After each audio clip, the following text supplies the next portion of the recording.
Media পলিটিক্সের কারণে সিন্ডিকেটের কারণে আমার মাইন্ডও নেগেটিভ হয়ে যায় মাঝে মধ্যে।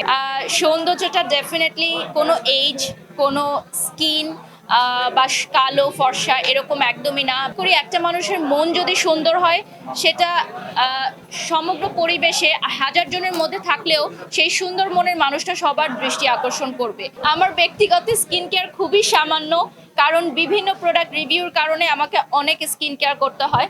সো যখন আমি পার্সোনাল লাইফে স্কিন কেয়ার করি খুবই মিনিমাম স্কিন কেয়ার করি, লাইক স্কিনটা ডিপ ক্লিন করা, জাস্ট একটা ময়েশ্চারাইজার অ্যাপ্লাই করা, এই তো দ্যাটস ইট।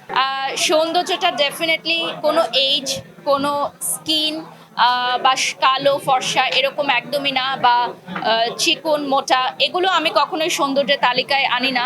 আমি মনে করি একটা মানুষের মন যদি সুন্দর হয় সেটা সমগ্র পরিবেশে হাজার জনের মধ্যে থাকলেও সেই সুন্দর মনের মানুষটা সবার দৃষ্টি আকর্ষণ করবে।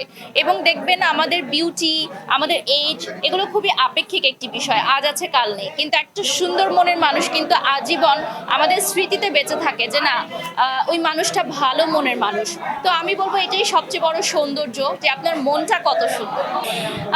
একটু ডিফিকাল্ট আমার যেরকম আগে আমি খুব পজিটিভ মাইন্ডেড ছিলাম, কিন্তু এখন মিডিয়া পলিটিক্সের কারণে সিন্ডিকেটের কারণে আমার মাইন্ডও নেগেটিভ হয়ে যায় মাঝে মধ্যে। বাট আমি চেষ্টা করি সবসময় আমাকে পজিটিভ রাখতে, এবং আমি বিশ্বাস করি আমাদের মিডিয়ার এই পলিটিক্স এবং সিন্ডিকেট ভেঙে একদিন আমরা সবাই এক হতে পারবো। না আসলে আমি এগুলো সবই কিন্তু আমার পার্সোনাল আইডি থেকে পোস্ট করি, তো ওটা একেবারেই আমার পার্সোনাল, যেখানে আমার কলিগসরা আছে অনলি।